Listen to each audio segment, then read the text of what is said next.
viewers out there. This is NH News, and once again, News One TV is doing the most statistics a lot when it comes to the statistics in South Africa.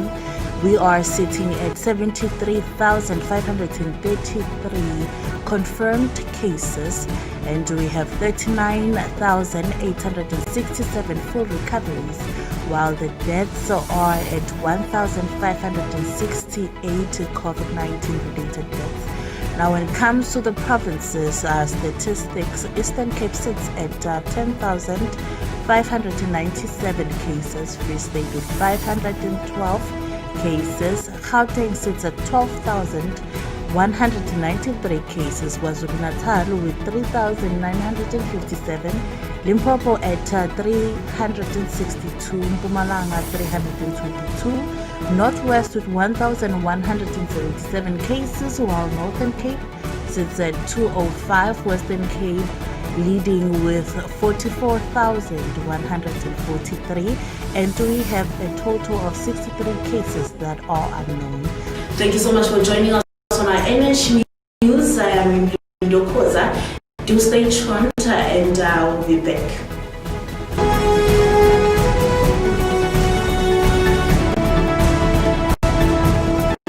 Now, moving to our top stories. On our national news, KZN paramedics and firefighters were on scene at Guamash, north of Durban, after a fire broke out at an informal settlement. About 100 dwellings were destroyed, and paramedics treated 4 patients for minor injuries. No fatalities have been reported. The cause of the fire is still unknown.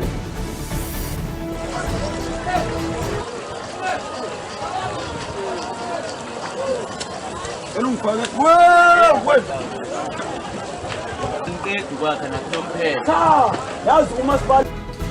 on your national news, the South African National Taxi Council says fares for local and long-distance operations increase.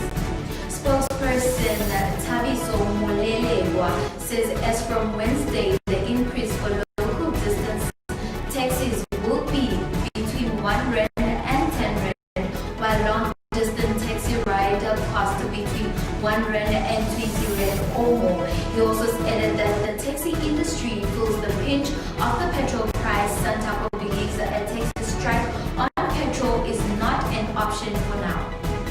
As of the 1st of July, all taxis in Gauteng will be going up from 4 rand to 5 rand.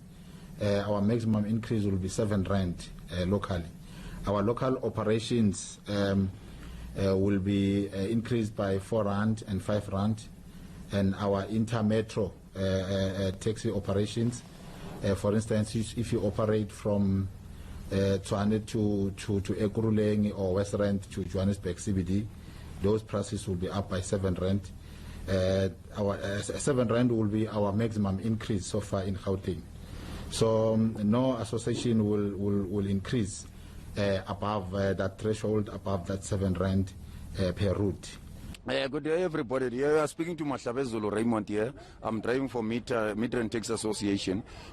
This increase, I think, is going to be very much better for us, we as drivers, because now we are suffering too much. Unlike like now, before that increase, with the load which I take each and every moment, I have to pass the garage. When I go back, maybe I'm gonna take another one. Then after that, the second load, I'm gonna put petrol again. Then thereby we'll find that we and the owners were fighting.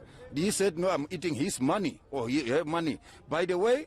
By this way, when they say the increase is coming, I think it's going to be very much better than what we are getting now. We don't get even a blue cent. You can't even buy even a bread. Now, next on your national news, the Congress of South African Students is threatening to shut down schools in the Western Cape. This after several teachers at schools across the country have tested positive for COVID-19. There was a standoff between police and COSAS at Rhodes High School in Cape Town on Monday morning. Police fired stun grenades to disperse the crowd. COSAS Treasurer General Michael Mayaro says the lives of learners are at risk. School schools are not safe. People, you are gambling with the lives of teachers, you are gambling with the lives of our members, you are gambling the life of innocent scholars. So we have gave a mandate to say that schools must immediately shut down, and they must communicate to everyone on Friday that the schools are shutting down. Arrogant schools such as your Rhodes High School have already started to operate and said, so we want to just give a call to all other schools that are operating. We are saying as COSAS that the lives of learners are at risk. The lives of learners are put into gambling because teachers are getting this thing of coronavirus, learners are getting infected, schools are just being disinfected and nothing has been done after that. You don't know if that person who was infected at first, how many learners has that person had contact to. So it's a joke. As COSAS were saying that we want to put a radical approach to this thing. We've showed them at Rhodes. The principal said that he's not letting scholars out. Members of COSAS have went themselves out and said, no, we are not safe here. So police has shot us with stun grenades and rubber bullets, and we have said that we are not going anywhere until that we see that Rhodes has shut down. And indeed, Rhodes has shut down. Now we are saying that we are moving to all schools. We want, as more and more schools that are operating, we want to go to each and every school. We are saying to scholars that they must stop going to school with immediate effect. We are saying because now they are traumatized. Scholars are told they don't want to be at school, they feel unsafe. Moving on to international news, the sister of North Korea's leader, Ms. Kim, has threatened military action against South Korea. State media recently confirmed she is now in charge of relations with South Korea. North Korea said it had been angered by the defectors, and to mark its displeasure, it had in the past week severed the inter-Korean host lines and threatened and abandoned the key inter-Korean peace agreement reached by their leader. And sending food and medicine to some of the 10 million people the UN says are going hungry. The cross-border messages provoking an angry response from Pyongyang. Kim Yo-jong, sister of North Korea's leader, suggesting there'll be no more handshakes and smiles with South Korea's President Moon Jae-in. Instead, she's threatening military action for cooling down our people's resentment and surely carry it out. Kim Jong-un's sister is also an influential aide in his inner circle. She was at his side during talks with South Korea's President Moon, and later when he met US President Donald Trump in their summit in Singapore 2 years ago.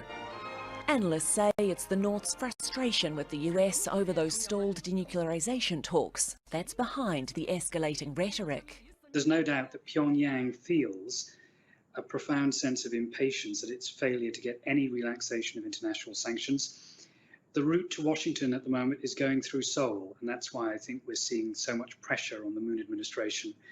But I think that's a misread. It's a misread of the American position, and I don't think it will immediately produce the results that the North Koreans are hoping for. The North has cut off all communication with the South for the first time in 2 years, warning it of a regretful, painful time if it fails to control the defectors. In an effort to smooth relations, South Korea has tried to discourage the activists, taking legal action against them and saying earlier this week, "We will continue to abide by all agreements." But it hasn't stopped the outbursts from the North, with choreographed protests against defectors Kim Yo-jong's described as human scum. The activists, though, are refusing to back down and say their campaign against the North will continue. Alexia O'Brien, Al Jazeera. And Health Minister Zweli Mkhize says there will be a shift in the mass screening approach. Mkhize says more focus will be placed on screening and testing in hotspots. He was responding to criticism on government testing strategy. Currently, over 1 million COVID-19 tests have been conducted in the country. Meanwhile, South Africa's corona cases have surged, moving past 70,000. There has been a further 57 COVID-19 related deaths, 42 from Western Cape, 10 from Eastern Cape, and 5 from KwaZulu-Natal. Well, we have had quite a bit of discussion on the matter. The reality is that we've done more than 1.12 million tests, which is a lot of tests that's been done. We have also got over 17 million people who came forth to be screened so that we were able to do community testing. Out of that, we're able to differentiate between two areas. One is an area which we call district of low transmission, which had less than five positive cases per 100,000, and then the areas which we call hotspots. So we took a decision that we were going to go for a differentiated approach, which meant that we focus largely resources on the areas where the large transmission areas are. So this has been agreed, and then they raised the question that the turnaround time is slow, and therefore we agreed as well that we should reduce, we should focus in those areas mostly on the patients who are under investigation, on treatment, some of the health workers, and those who are vulnerable. Now that approach has been agreed upon. The only thing that I now pick up as I was listening to the argument is that it is not happening everywhere. Certainly, where we focused a lot was Western Cape, where in the patients who are in hospital, the backlogs have been reduced and the turnaround time is about 24 hours, which is good. So we now focus on ensuring that all the other provinces are able to get to those turnaround times. So in a way, there's no disagreement about changing the approach in terms of targeting. What is an issue is just making sure that in all the provinces is implemented in the same way. Still on your international news, the co-founder of the Philippines Replan news site, Maria Ressa, has been found guilty of libeling a wealthy businessman in Manila trial and sentenced for 6 years in a decision for major blow to press freedom in Asian bastion of democracy. The site's lawyers disputed Eddie Melissa and said the time limit for filing the libel complaint had passed. President Rodrigo Duterte and the other Philippine officials have said the criminal complaints against race from their alleged violations of the law. Freedom of the press is the foundation of every single right you have as a Filipino citizen.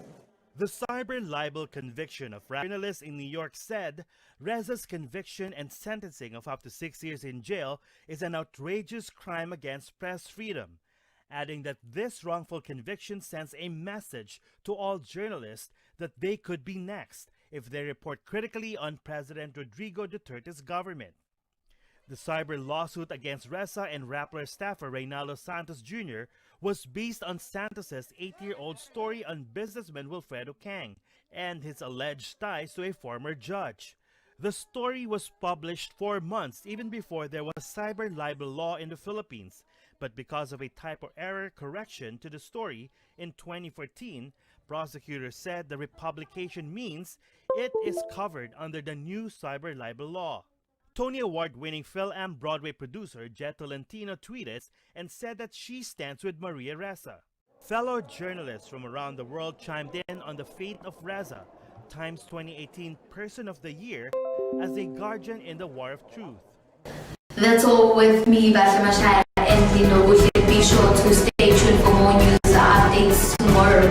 Be sure to subscribe to our YouTube channel and like our Facebook.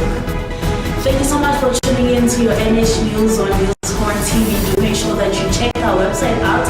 That is where you will get our bi-monthly newspaper. That is Newshorn, www.newshorn.co.za.